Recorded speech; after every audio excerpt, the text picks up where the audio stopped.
My life shattered into a million pieces the moment I read that text message. It wasn't meant for me, but there it was. Evidence of my husband's infidelity staring me in the face. "Who's Amber?" The words barely left my lips as Rowan walked through the door, his expression a mask of shock and guilt. "Alara, I can explain," he stammered, eyes frantically darting around the room. I felt the blood drain from my face as realization sunk in. "How could you do this to us?" I demanded, fighting back tears. "After everything we've been through together?" Rowan reached for me, but I recoiled, fury and betrayal coursing through my veins. "It's not what you think." "Don't insult me further with your lies," I snapped, hurling the phone across the room where it shattered against the wall. "I want the truth, all of it, right now." An uneasy silence stretched between us as Rowan seemed to weigh his options. Finally, he sighed heavily. "It started a few months ago. Amber's a coworker, and things just happened."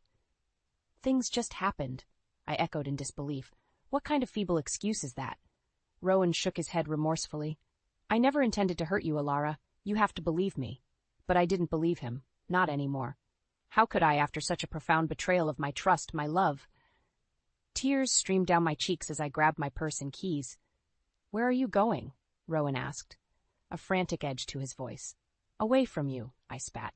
"I need space to process this."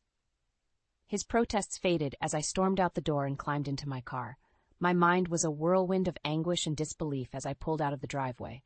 Rowan's pleas for me to stop, to talk it through, were drowned out by the roar of the engine. I drove aimlessly for what felt like hours, my vision blurred by an endless stream of tears. How could the man I loved, the man I'd built a life with, be capable of such callous deceit? The questions swirled in an endless loop until a deafening crash shattered my thoughts. Everything went black. When I finally came to, I was greeted by a kaleidoscope of flashing lights and the metallic stench of blood. My body was trapped in the crumpled remains of my vehicle, waves of searing pain lancing through me with each shallow breath. "Ma'am, can you hear me?" A paramedic's concerned face swam into view as I struggled to make sense of my surroundings. I opened my mouth to respond, but only a strangled cry escaped my lips. It was then that I realized the magnitude of what had happened, the irreversible impact of a single selfish act that had set this nightmare in motion. As blackness crept around the edges of my vision once more, one haunting thought echoed through my mind. This is only the beginning. The harsh fluorescent lights seared my eyes as I slowly regained consciousness, my battered body racked with pain. Machines beeped steadily, monitoring my fragile condition. "Alara, oh thank God you're awake." Rowan's worried face swam into view, his eyes rimmed with dark circles. I recoiled instinctively at his touch, the memory of his betrayal a fresh wound. "Don't," I rasped through dry lips. Confusion flickered across his features before understanding set in. "Alara, please. We have to talk about this." "Talk?" I echoed bitterly. "What's there to talk about? You cheated on me, Rowan. You destroyed the very foundation of our marriage." He opened his mouth, but I barreled on, rage lending me strength. "While you were off screwing your coworker, I was fighting for my life. Do you have any idea what that's like?" Rowan's gaze dropped to the sheet covering my body, a stark reminder of my dire condition. "The doctor said you were lucky to survive. Your car was totaled and your injuries were severe." "Lucky?" I scoffed darkly. "Lucky is the last word I'd use." An uneasy silence stretched between us, the weight of his deceit a suffocating presence. Finally he spoke in a hoarse whisper. "I'm so sorry, Alara, for everything." "Save it," I spat. "Hollow apologies won't undo the damage you've caused. You made your choices, and now you'll have to live with the consequences, just like me." His eyes glistened with unshed tears. "I never meant to hurt you. You have to believe that." "I don't have to believe anything from you anymore," I countered, my voice laced with venom. "Not after this ultimate betrayal." Rowan flinched as if struck and opened his mouth again, but I'd had enough. "Just go, Rowan. I can't even look at you right now. Not after what you've done." He hesitated a moment longer before rising unsteadily and shambling out of the room, his shoulders slumped in defeat. The room felt simultaneously emptier and suffocating without his presence. It was only then, alone with the faint hiss of the ventilator, that I allowed the tears to fall, raw, anguished sobs that shook my battered frame. I cried for the life I'd lost, the brilliant future snatched away by one careless act. But most of all, I mourned the death of the man I thought I knew, the man who'd promised to love and cherish me until death parted us. That man was gone, replaced by a deceitful stranger. And as the harsh reality of my new existence came crashing down around me, one thought burned white-hot. Revenge would be mine. The weeks following the accident blurred together in a haze of pain and bitter disillusionment. Each agonizing day brought fresh reminders of how brutally my life had been upended, not just by the injuries that now confined me to a wheelchair, but by the man I once called my husband. Rowan tried to make amends, showering me with empty platitudes and hollow promises to change, but his actions told a different story. He grew increasingly distant, preoccupied with work, and holed up for hours on end. I suspected he was gambling again, an old vice he'd promised to quit after a near brush with financial ruin years ago. "Working late again?" I asked one night as he rushed out the door, not even meeting my eyes. He paused, shoulders tensing. "Yeah, big project. I'll be back around midnight." "Sure you will," I muttered under my breath as the door slammed shut behind him. My suspicions were confirmed a few nights later when Fiona dropped by unannounced. She took one look at my haggard appearance and the mountain of unpaid bills, and her eyes narrowed. "Out with it, sis. What's going on?" I opened my mouth, but the dam burst, and I found myself unloading everything. Rowan's betrayal, his lies, his constant absences. How he'd been steadily draining the settlement money from my accident to fuel his gambling obsession. "That bastard," Fiona seethed when I finished, hands clenched into white-knuckled fists. "Using your tragedy to indulge his sick addiction?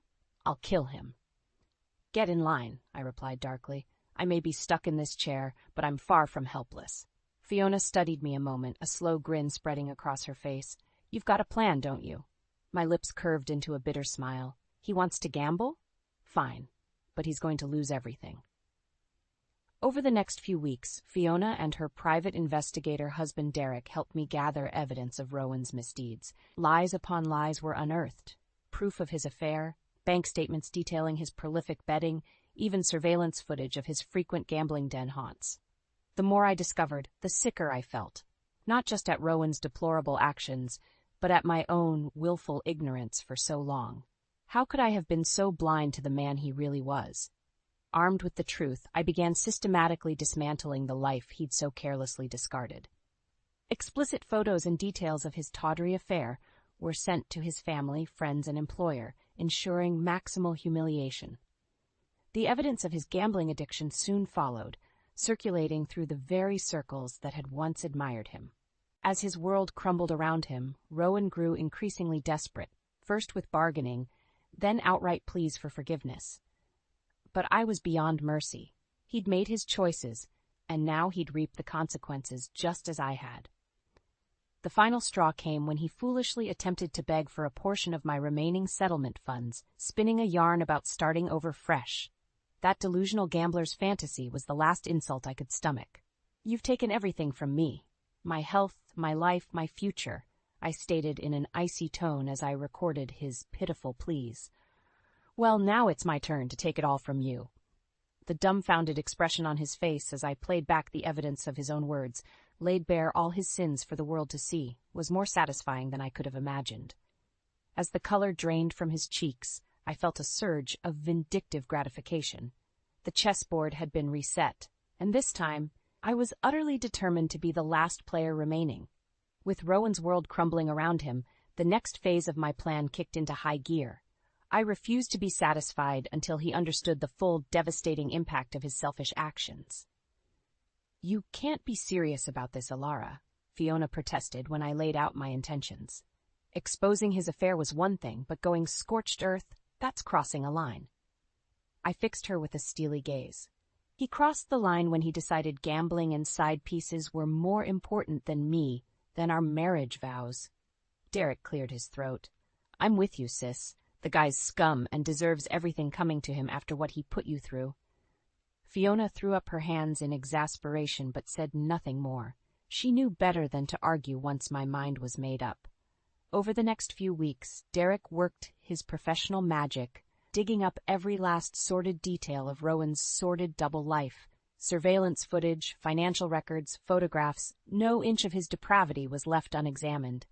"This should do the trick," Derek stated grimly, handing me a bulging manila envelope.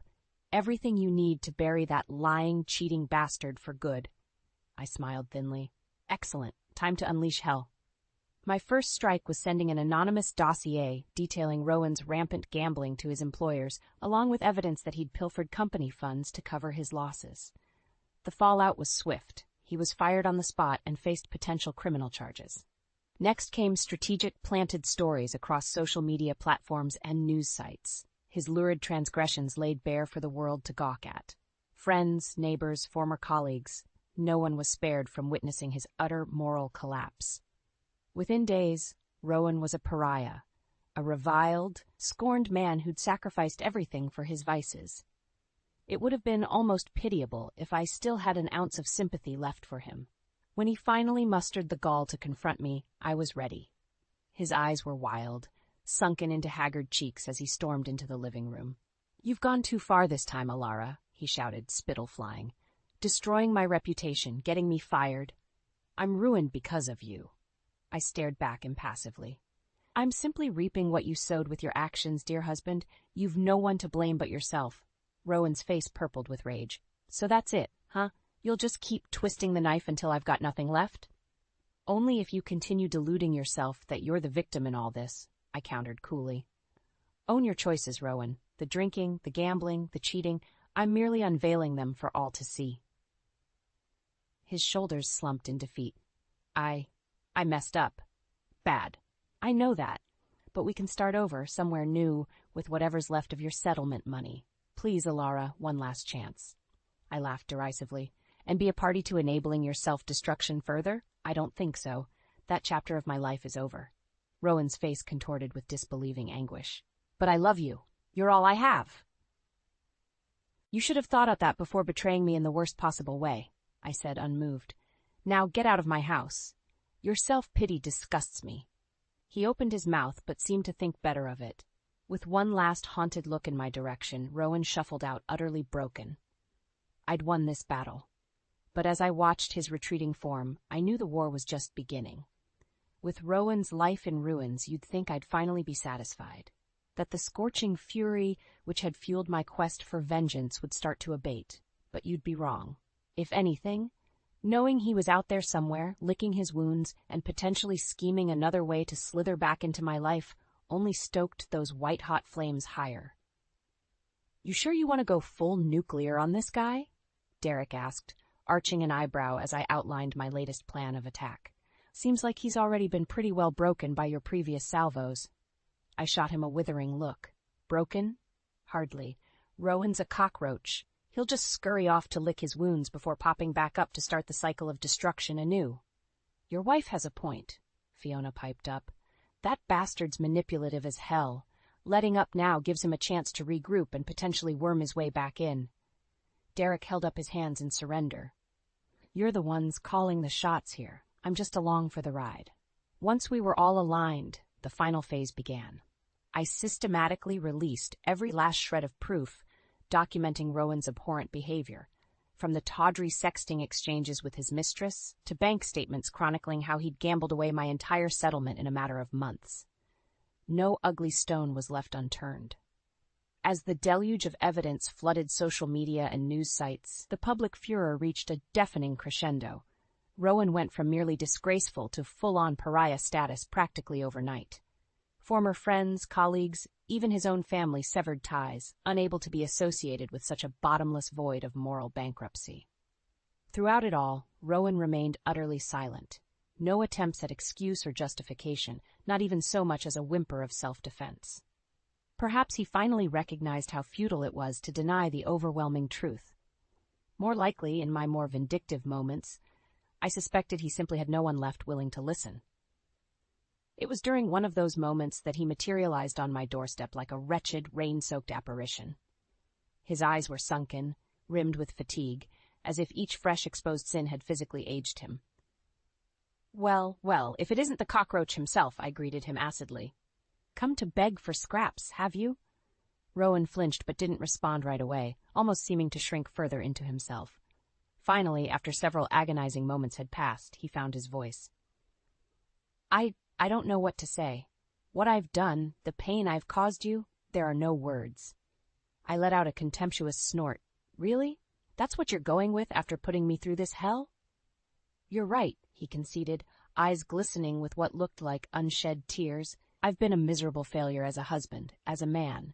Selfish, hedonistic, utterly without honor. My eyes narrowed dangerously. Get to the point, Rowan.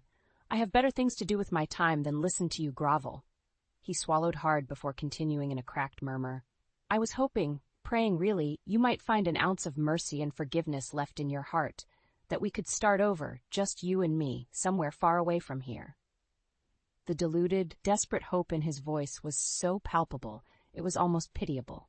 But I refused to be swayed by what I knew to be just the latest manipulative ploy. You truly are a world-class fool if you think I'd ever willingly tie myself to your shattered life again, I stated with a finality that drew even Rowan up short. This pathetic, whimpering shell of a man in front of me now is all that remains of the person I once loved, and he disgusts me. The impact of my words was like a physical blow. Rowan rocked back on his heels, the last vestiges of hope and pride draining from his features. Yet still he persisted, his voice little more than a broken rasp. Alara, please, I'm begging you. I have nothing, no one. You're all I have left in this world. I met his teary gaze without flinching.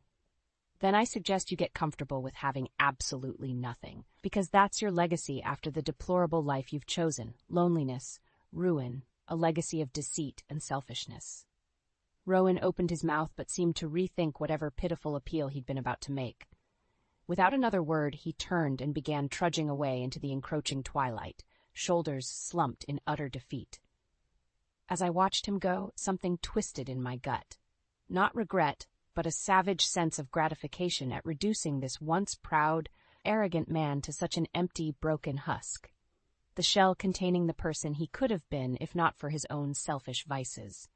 A shell soon to be discarded and forgotten, just like him. In the days following my brutal final confrontation with Rowan, you'd think I'd feel some sense of relief, or at least satisfaction that I'd achieved my goal of dismantling his life piece by piece. But the truth was, I felt empty, hollow in a way that went beyond just the physical and emotional trauma he'd put me through.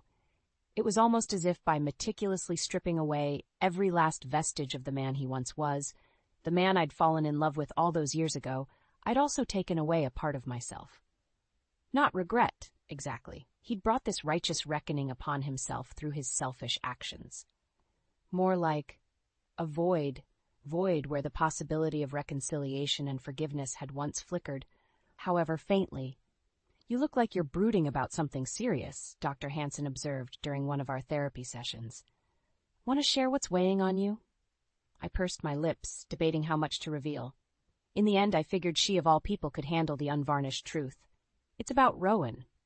Even after everything, some stupid, irrational part of me still hoped we could find, I don't know, a path forward, I suppose. Back to how things used to be before all the lies and betrayal. Dr. Hansen considered this for a long moment before giving a slow nod. It's natural to crave that return to happier times, no matter how unrealistic the prospect may seem now. The human psyche clings to the reassuring illusion of how things should be rather than accepting reality for what it is. Even after he begged me to run away and start over, promised to change, I asked bitterly. Because I'm fairly certain my reality is that the Rowan I loved is dead and gone, burned to ashes by his own endless cycle of selfishness. People can change, Dr. Hansen said carefully, but only if they truly want to, for the right reasons. Based on what you've told me of Rowan's actions, it sounds like his pleas were more about assuaging his own guilt than any real desire for redemption or growth. I let out a rueful chuckle. Believe me, I'm well past the point of buying into his pity party nonsense. I don't know. I guess I hoped some shred of the man I loved would eventually resurface. By holding on to that hope, you were only delaying your ability to fully let go and move forward, she said gently. Letting go doesn't mean the love was never real or never mattered. It just means you've reached the point of acceptance, that the person you knew is gone, and it's time to embrace the future on your own terms." Her words hung in the air, their weight slowly sinking in. Maybe she was right. Maybe by desperately clinging to shreds of who Rowan used to be, I'd been the one truly trapped, unable to fully break free and start anew. The thought brought an uncharacteristic lump to my throat. "Thank you," I finally managed, my voice thick with emotion. "For everything. I don't know that I'd have made it through this without you."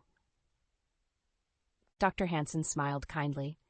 "We all need support to overcome life's cruelest challenges. I'm just honored I could help provide some of that for you on your journey, Ilara."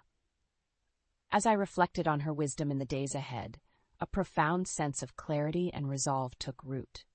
The past could no longer define me or hold me captive. Not if I wanted any chance of lasting peace and healing. When Rowan inevitably slithered back into my life some weeks later, I was ready.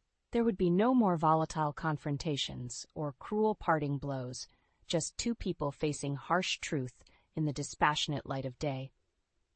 "I can't stay tied to the cycle of anguish and retribution any longer," I stated flatly as he blustered his way through yet another appeal for forgiveness. "It's time we went our separate ways, permanently this time." For once, Rowan seemed to recognize the futility of argument or bargaining. He simply slumped in resignation, that same hollow, haunted look shadowing his eyes that I'd come to expect. "I've ruined everything," was all he said, soft and defeated. "Haven't I?" I felt no urge to agree or refute, just a strange sense of acceptance settling over me as I watched him slowly turn and walk away, final and irrevocable. In that moment, I realized he wasn't just leaving me. He was leaving behind the prison of his own making that had held me shackled for far too long. And at long last, I was free. With Rowan's final defeated exit from my life, you'd think I'd feel a sense of relief, of hard-won victory after such a brutal, prolonged battle. But the truth was, as I watched his shattered, shambling form disappear into the distance that day, I just felt drained. Like the last dregs of fiery vengeance that had fueled me for so long had finally guttered out, leaving only a hollowed-out husk in their wake. Maybe that's why, in the days and weeks that followed, a strange lassitude seeped into my bones. Oh, I kept up appearances well enough, attending my therapy sessions, making an effort to stay engaged with Fiona and Derek's lives, but it was all just going through the motions, some part of me locked away and unreachable. "You seem, I don't know, distant lately," Fiona observed over one of our weekly dinners. "Like you're just coasting, not fully present." I mustered a thin smile, both appreciating and resenting her concern in equal measure. "I'm fine, just processing everything that's happened, I suppose. Now that the war is over, so to speak." Fiona arched an eyebrow at that. "Is it, though? Over, I mean? Because from where I'm sitting, it looks more like you've just stopped fighting, like you're stuck in this weird limbo, unable to move forward or backward." I opened my mouth to protest, but nothing came out. Because, damn it all, she was right. Rather than finding a sense of closure or rebirth from vanquishing Rowan once and for all, I just felt unmoored, listless in the aftermath of obliterating my past in such cataclysmic fashion. The realization must have shown on my face because Fiona's expression softened somewhat. Reaching across the table, she gave my hand a reassuring squeeze.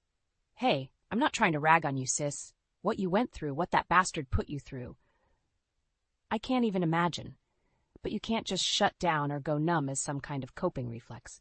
Feeling the hurt, the anger, the rawness of having your life shattered like that, as much as it sucks, you gotta actually process it and confront those emotions head on. Otherwise, you'll always be stuck in this half-life limbo." I swallowed hard against the tightness in my throat. As usual, the harsh truth in her words rang uncomfortably clear. But maybe that was exactly what I needed. Someone to metaphorically slap some sense back into me, to shock me out of this dangerous emotional void I'd slipped into. "You're right," I husked out. "I can't keep just existing like this, shut off from feeling anything. It's not living, it's merely being." Fiona nodded solemnly. "First step is fully letting go of any lingering ghosts or what-ifs about Rowan and your old life together. Yes, he betrayed you in the worst possible way, but punishing yourself with perpetual stagnation and numbness isn't the path to healing. You have to readmit pain and anger, all of it, into your heart, but not let it consume or define you going forward. Only then can you start truly rebuilding." Her words were a clarion call that reverberated deep within me in the days ahead. As much as I'd thought dismantling Rowan's world was cathartic, some stubborn part of me still clung to the fiction that what we'd had remained salvageable if only he'd come to his senses. That refusal to fully let go, to grieve the death of my old dreams and life, had been an anchor weighing me down without me even realizing it. Which is why, some weeks later, I found myself signing the divorce papers with an almost meditative sense of resolve. It wasn't an act of anger or righteousness this time, but of pragmatic self-preservation, a firm, unyielding door being closed on the shattered remnants of the past to prevent it from toxifying my future any longer. "You're doing the right thing," Dr. Hansen assured me after I'd scrawled my signature with a steady hand. "Letting go doesn't erase or dishonor what you and Rowan once shared, the good as well as the bad. It just means you're choosing not to let it define your present reality any longer. You're free to forge a new path, whatever that may be." As I clutched those final severed ties, their weight seemed to lift from my shoulders. For the first time in what felt like an eternity, I could breathe fully and freely again, unfettered by the shackles of what-ifs or half-lived regrets. The road ahead remained long and daunting, to be sure, but at last I could face it on my own terms. Bruised, forever changed by the fires, yet still defiantly, irrevocably alive. And in that moment, I knew without a doubt that no matter what challenges awaited, I would be ready to face them. The day my divorce from Rowan was finalized, I can't say I felt triumphant or relieved, per se. If anything, the prevailing emotion was simply a bone-deep weariness, like I'd finally reached the end of a long, arduous journey, and could at last set down the baggage I'd been lugging for far too long. Not that the battle to extricate myself from the twisted wreckage of my old life had been easy. Far from it. Rowan predictably fought me every single step of the way, grasping at whatever legal loopholes or delaying tactics his shyster lawyers could manufacture in a desperate bid to avoid taking full responsibility for his reprehensible actions. "He's just lashing out, trying to reassert some sense of control after you so thoroughly dismantled everything," Derek observed during one of our strategy sessions. "Classic narcissist gambit. Make the victim's life as difficult as possible out of sheer spite." I shrugged, unsurprised and unmoved. Let him thrash and wail all he wants. I'm beyond caring what pathetic ploys he resorts to at this point. I want out of this toxic cycle, once and for all. In the end, Rowan's efforts were as futile as they were predictable. Between the mountain of evidence proving his malfeasance and the considerable resources I had access to thanks to my settlement from the accident, it was only a matter of playing an agonizing waiting game. When the final decree was read, coldly stripping away what few pretenses of normalcy remained between us, I could almost detect a glimmer of weary resignation in Rowan's eyes. As if some primal part of him recognized that this drawn-out battle of mutually assured destruction could only end one way, with him as the sole loser, stripped of everything from his finances to his reputation to whatever tattered shreds remained of his dignity and self-respect. As for me, well, I suppose in a sense I was a winner as well. If you could call clawing your way out of the smoldering wreckage of your former existence by any definition a victory. The divorce afforded me the financial means and legal autonomy to rebuild. Yes, but it was a blank slate forged through equal parts perseverance and sheer, unrelenting spite, not exactly the backdrop for grace or celebration. I know it's been a long, soul-crushing road to get to this point. Dr. Hansen murmured as we discussed my thoughts and emotional state in the aftermath. But you're finally free to start living for yourself again, Alara. No baggage, no lingering toxicity, just a future waiting to be molded however you see fit. I nodded, recognizing the truth in her empathetic words. Yet some part of me still felt adrift, untethered without the fiery core of vindictiveness that had sustained me for so long. Who was I, really, when stripped of the all-consuming quest to dismantle the life I'd once known down to its rotten foundations? Could I become anyone or anything other than a former victim, forever defined by the brutal betrayals that reshaped my world? The answer, I decided after much introspection and soul-searching, was a resounding yes. My path forward wouldn't be about running from my past, but embracing the person I'd been forged into through that horrible crucible. Stronger, wiser, defiantly self-determinant in a way the naive, love-struck former version of myself could scarcely comprehend. It started slowly, with me reclaiming my independence in ways both great and small, using my portion of the divorce settlement to secure a new home better suited for mobility and accessibility, dipping my toes into the entrepreneurial waters by launching a small online business I could run from home, one promoting counseling resources for victims of abuse and trauma, reconnecting with old friends and repairing strained family bonds that had frayed due to my fractured marriage. With each new, self-directed step into the future, I found myself healing in a way that transcended the physical. No longer was I just enduring or coping. I was embracing a rebirth, fearlessly shaping my identity and purpose beyond the pain and heartbreak of my past. As for Rowan, well, from what little I could gather secondhand, his unraveling continued apace. Hollowed out financially from the divorce's resolution and utterly ostracized from virtually every circle that once embraced him, he ricocheted from one self-made disaster to the next on a seemingly endless downward spiral. Occasionally, whispers would reach me of attempts to slither back into my orbit, alternating between begging for some form of contact or redemption or lashing out in self-pitying rage. But I simply didn't care anymore. About him, about his pathetic unraveling, about any lingering what-ifs that may have haunted me once upon a time. He and the miserable existence he'd chosen were firmly behind me, dead weights I'd finally shrugged off for good. My journey was just beginning, and I had no intentions of being anchored to the past any longer. For once, the future was mine to define, and I had every intention of ensuring it burned twice as bright as any smoldering ruins I'd been forced to rise up from.